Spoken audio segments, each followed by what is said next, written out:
Bonjour ou bonsoir selon là où vous nous captez. Bienvenue dans cette édition de ce soir en français.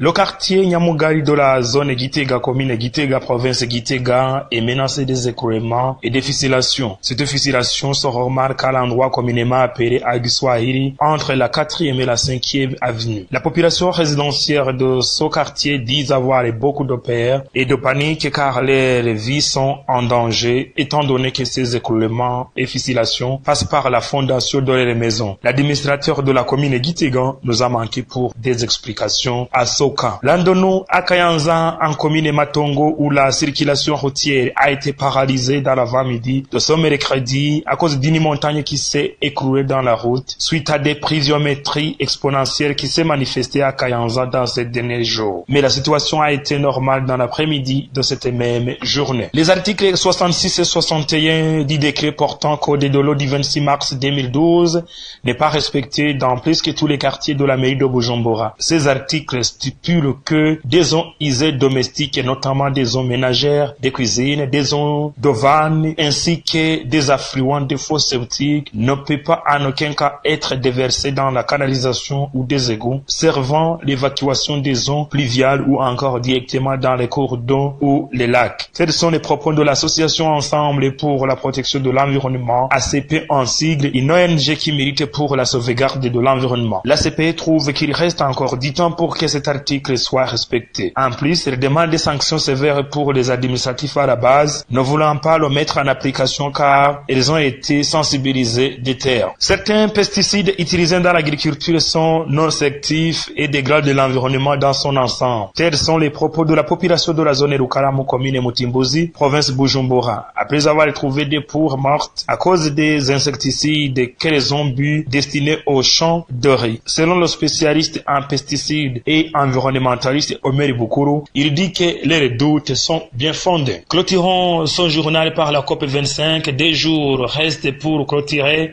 la 25e conférence des Nations Unies sur le changement climatique COP25 en cycle. Et les discussions sur les points culminants semblent ne pas claires. Point final à ce journal de la soirée. Merci de nous avoir prêté une oreille attentive. Prochain rendez-vous demain. Au revoir.